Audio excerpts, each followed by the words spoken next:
The truth is that the American public has never really heard credible arguments on this issue from the other side because we've been shut out of media. Katie, because there aren't any. Well, so let's talk about that. Sam Dastyari wants to get in on this. I want to hear from the rest of our panel. So. There is so much with what you've said just then that is so offensive. It's hard to know where to start. The politician in me tells me that I should be saying that while I disagree with your views, I wholeheartedly respect them. But I find that very hard.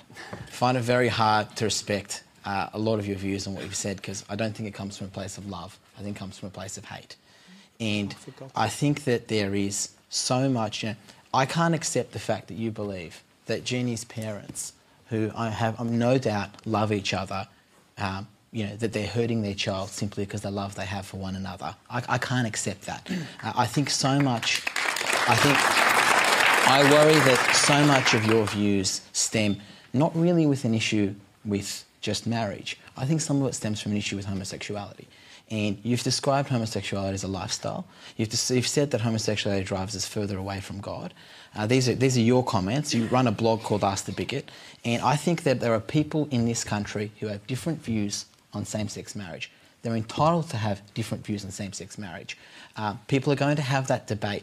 But I think we have to have that debate at a higher level. And I'm sorry, but I think this American evangelical claptrap is the last thing we need in our debate. So before we come to the rest of the panel, I'm just going to go quickly, because there are other people in Australia who have different views to yours, Sam, and we've got one person who's got a question, Jeremy Bell. We'll go to Jeremy. It's often said that if we change the law to recognise same-sex marriage, this will give same-sex couples what they want and it won't affect anyone else. I think that I speak for many supporters of traditional marriage when I say that what sets marriage apart from other loving relationships is that a man and a woman are capable of having children together, or at least normally they are.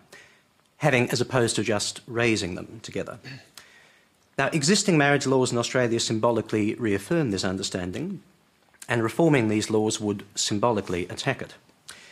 Is it not therefore fair to say that marriage equality, legalised marriage equality, would send a negative symbolic message to people who share this traditional understanding of marriage? OK, we'll start someone I haven't heard from on the panel yet, Brendan O'Neill.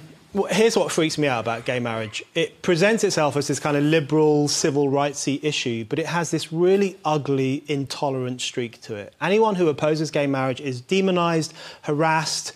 We've seen people thrown out of their jobs because they criticise gay marriage. We've seen people ejected from polite society. 200 years ago, if you didn't believe in God, you wouldn't have a hope in hell of getting ahead in public life. Today, if you don't believe in gay marriage, you don't have a hope in hell of getting ahead in public life. There's a real ugly element to this. And I think, you really see it with the whole cake shop phenomenon. This whole thing around the Western world where people are going to Christian traditional cake shops and saying to them, hey, you stupid Christians, make this cake for me.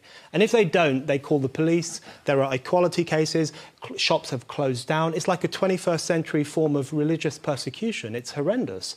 And I think, it's, of course, some people support gay marriage, as we've heard. That's absolutely fine. But what's extraordinary and unacceptable is that they cannot tolerate the existence of people who do not support gay marriage. And I think we sometimes fail to understand how extraordinary that is. And I think the reason Tony Abbott is very defensive on this issue and is erming and ahhing and shifting from the free vote to the not free vote and all this stuff, he clearly has a problem with gay marriage. But he can't articulate it because we live in a climate in which it's not acceptable, as we've just seen in Sam's attack on Katie, calling her hateful and saying she's talking claptrap. It's not acceptable to express this sentiment in public life. Hang on, and I think so Tony